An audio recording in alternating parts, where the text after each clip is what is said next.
naman yung lemon ko. Yan. Nantay ko na lang yung magbuo.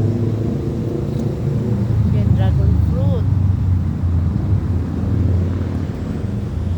Yan, mga ano na yan, mga saluyot, ang dami. Oh.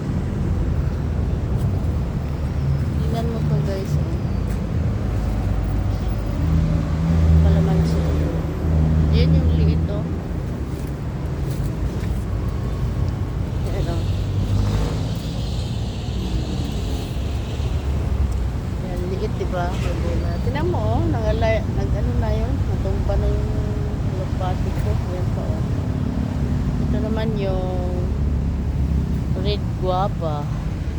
Ito guyabano. Iniinom ko to yung guyabano nito. Ito kalamansi ko. Ito naman yung mga okra ko. Ito may bunga na siya oh. Yan oh, may bunga na yung okra ko. Sarap pipitasin kung maliit lang. May talong din ako. Dami din yung talong. Tingnan mo yung pati ko. Oh. Pinaakit ko sa taas. Yan yung yan yung sitaw. May bunga na nga yan. Maliliit pa lang.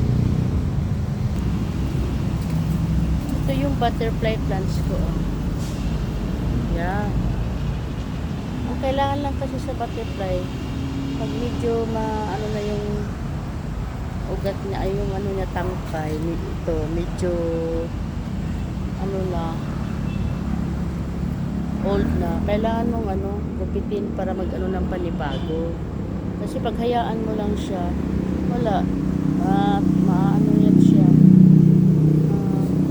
hindi na siya magbubulak-lak kailangan siya trim talaga tingnan mo oh Inunahan ako ng ibon. Tingnan mo, nawala na dito. Ayan. Ito yung bagong bunga, oh. Ayan. Natin bunga ng mulberry. Dalawang puno to eh. Nandun yung isa, oh. Kita ko sa inyo, ha. Ito, oh. Ito ang pinakamaraming bunga. Ayan. Diba? Bata pa lang yan. Siguro mga ano pa yan. Daming bunga ng mulberry ko. Yan. Ito naman yung isang butterfly ko. Alam mo pa pag ito pa katulad dito.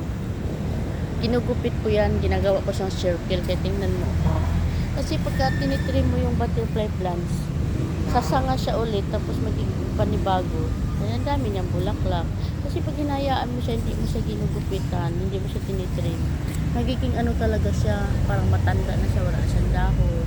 Dapat ganito gawin nyo, sinong may tanim dyan, ganito. Trim nyo siya. Ito matagal na to as in sobra, kaya lang tinitrim ko lang siya, para magdahon siya ulit. Tingnan mo, may dahon ulit. Itong light green, bagong gupit ko yun, bagong tubo. Yan, Kaya dapat yan ang gawin. Bye-bye.